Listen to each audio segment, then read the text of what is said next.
Abi ikisini geldi tamam. Bu büyük kamyon bir de o kamyon bir de orada yarı yanmış duruyor. Ya o fazla bir şey olmadı.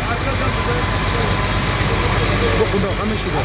Aynı anda hipozma tarafında uç yerde yangın çıkıyor.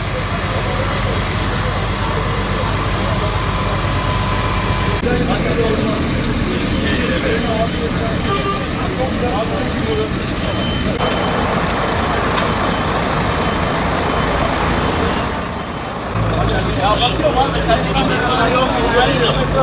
Ben kamera ayrıldım. Tamam. Sen? Yangın çıkmış. 3 tane arabamız yanmış burada şu anda. Ama bunu nasıl yandığını da bilmiyoruz. Gene de buradan tünerciler geliyor. Mesela şikayette bulunuyoruz ama şikayetimiz de kalıyor. Yani başka değişen bir şey yok. Tünerciler mesela geliyor. Bunun üzerinde biraz dursalar bu şeyler olmaz. Bizim canımız yaktı. Bari başkalarının canı yanmaz. Talebimiz odur. Yani bir asayiş sağlama gibi bir durum yok yani. O zayıflık var burada. O yüzden bu geçen senelerde de başka bir araba yandı. Başka araba mazotlar çalınıyor, şey oluyor. Yani söylüyoruz, sadece sözümüzde kalıyor. Başka bir şey de olmuyor.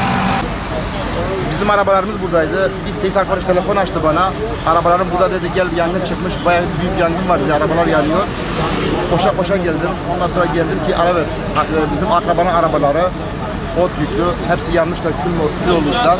Abimin arabası onun yanındaydı. İşte onu zor kurtardı. Yani bu yangının burada bu sene çıkması biraz düşündürücü. Hipodrom etrafında 3 noktada aynı anda çıkıyor. Yani bu şöyle yani aklara soru işareti şöyle düşünüyor. Kundaklama. Yani bu bir kundaklama. Yani hipodrom etrafında aynı anda bu yerde yangın çıkıyor. Burada şüpheleniyoruz. İnşallah polis arkadaşlar çalışıyorlar, kameralara bakıyorlar, inceliyorlar. İnşallah meydana çıkar. Yani arkadaşımın arabaları yandı, içimiz yanıyor. 3 arabası kül oldu.